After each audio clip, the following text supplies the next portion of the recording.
चाहते हैं। अभिषेक के विषय में मैं आपको बता रहा हूँ। अभिषेक का मतलब समझ में आया? परमेश्वर अपनी ताकत आपको देगा, उसको बोलते हैं अभिषेक। क्या बोलते हैं? पहले आप यहाँ पर प्रार्थना कराने के लिए आते हैं, फिर आते आते आते आते आप इतने ताकतवर बन जाएंगे कि आप दूसरों के लिए प्रार्थना करेंगे, उनके काम होने लग जाएंगे। ये ताकत चाहिए, कितनों को चाहिए ऐसी ताकत कि मैं प्रार्थना करूं यीशु के नाम से, दूसरों के काम होंगे। हालेलुया, आमीन। तो इस तरीके से इसको बोलते हैं अभिषेक। ये जब आपकी जिंदगी में आएगा तो सारे बोझों को क्या बोझ हटाए जाते हैं। आमीन। पंखा तेज कर सकते हैं, 5 मिनट कर लो अगर गर्मी हो रही तो। हालेलुया। अब पढ़ो पहला वचन मरकुस 4:35। पढ़ो, उसमें क्या लिखा है?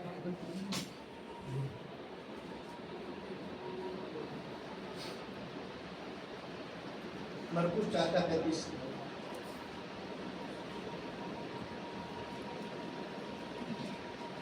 उसी दिन जब सांझ हुई तो उसने चेलों से कहा, आओ हम पार चले। बस। हालेलुया। लिखा हुआ है यीशु मसीह जो थे वो अपने चेलों के साथ थे। 12 उनके चेले थे। वो एक गांव से दूसरे गांव जाने की तैयारी कर रहे थे और यीशु मसीह जो है वो अपने चेलों को कहते हैं, आओ हम पार चले। हालेलुया। जब आप अपने पापों की माफी मानकर यीशु मसीह को अपना परमेश्वर मानेंगे तो आप पार जाने के लिए क्या है? बोलो तैयार है। बोलो तैयार है। आमीन। हालेलुया, आमीन। फिर आपकी जिंदगी का क्या कोई भी समस्या हो, कोई भी बोझ हो, कोई भी बीमारी हो, कोई भी हानि हो, कुछ भी हो, वो सब भाग जाएगा आपके परिवार को छोड़ के। हालेलुया, आमीन। तो लिखा हुआ है आओ हम पार चले। जब आप तो पार चलने की, एक आदमी है मान लो वो बीमार है और वो बीमारी में अपनी जिंदगी को जी रहा है, बीमारी में अपनी जिंदगी के अंदर पैसा खर्च करा जा रहा है, उसकी बीमारी से वो ठीक नहीं हो पा रहा है, वो पैसा लगाया जा रहा है, डॉक्टर से इलाज कराया जा रहा है, एक्सरे कराया जा रहा है, सारी चीजें कराया जा रहा है, पैसा लगाया जा रहा है, लेकिन पैसा लगाने के बाद भी वो ठीक नहीं हो पा रहा है। डॉक्टर उसका चेकअप करते हैं, एक बार डॉक्टर बोलते हैं सब कुछ ठीक है भाई, चला जा, एक्सरे में कुछ नहीं आया, ऐसा हुआ कि नहीं हुआ। कई बार दवाइयां भी लेते हैं, असर नहीं कर रही है, फिर क्या करोगे? ऐसा व्यक्ति अगर यीशु मसीह के, ऐसे व्यक्ति को अगर आप यीशु मसीह के पास लेके आए और वो अपने पापों को मानकर यीशु मसीह को जीवन दे देवे तो वो बच सकता है और यीशु मसीह उसकी इस बीमारी से उसको निकाल कर, बचा कर उस पार लेके जा सकता है। आमीन। उस पार क्या है? उस पार बरकत है, उस पार आशीष है, उस पार नया जीवन है, उस पार अनंत जीवन है, उस पार स्वर्ग है। हालेलुया। उस पार आपकी गवाहियां इंतजार कर रही है। आमीन। उस पार मत पूछे। हालेलुया। उस पार आओ हम पार चले।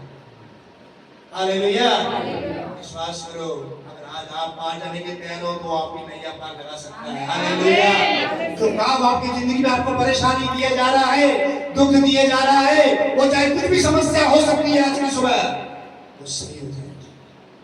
हालेलुया। मैं आपको एक केस समझाता हूँ कैसे जब परमेश्वर काम करता है तो ऐसे काम करता है, हम कभी सोच भी नहीं सकते, हम कभी समझ भी नहीं सकते, हम कभी विचार भी नहीं कर सकते ऐसा कैसे हो सकता है। तो काम कर देता है। मैं बताता हूँ कैसे करता है। जब परमेश्वर काम करता है तो कैसे करता है।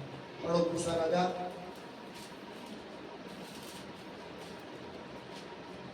रुक जाओ, दूसरा राजा। अब जो मैं आपको वचन पढ़ाने जा रहा हूँ वहां पर क्या घटना है, इधर ध्यान दो, कोई बातचीत नहीं करो। एक राजा है, एक शहर में वो रहता है और राजा के ऊपर जिम्मेवारी होती है पूरे शहर की। सही बात है? कितने लोग विश्वास करते हैं इस बात पर? एक शहर है, उधर का एक राजा है और राजा का ध्यान होता है अपनी प्रजा का ध्यान रखना। ओके।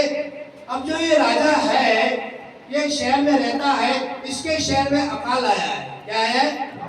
अकाल आया है। इसके शहर में अकाल आया हुआ है, लोग चिल्ला रहे हैं, लोग चीख रहे हैं कि राजा पानी दे, राजा खाना दे।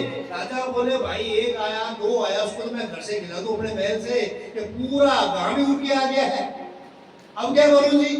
कहां से लाऊं इतना पानी? मेरे पास तो इतने कुएं है ही नहीं, कहां से लाऊं इतना खाना, मेरे पास इतना खाना है नहीं। कुछ कुछ समस्या हमारी जिंदगी के अंदर प्रकृति की ओर से जब आती है, समझ नहीं आता है कि क्या करें।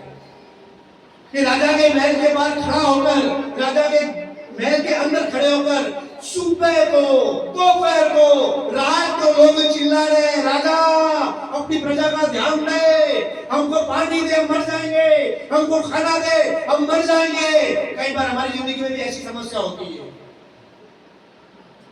अब दो बातें हो सकती है, या तो आप समस्या को निगल लो या समस्या आपको निगल जाएगी। तो मैं जिस परमेश्वर का नाम आपको बता रहा हूँ, आपको ऐसी ताकत देगा कि समस्या तो आपको नहीं निकल पाएगी, लेकिन आप उसको निकल दोगे, जीत जाओगे। आमीन, हालेलुया। अब इस राजा के पास समस्या है, उसको कुछ समझ नहीं आ रहा है। फिर इसको किसी ने बताया कि भाई तेरे शहर में यीशु मसीह का एक सेवक रहता है, उसके पास जा, वो तेरे को रास्ता बताएगा। क्या बताएगा? रास्ता बताएगा।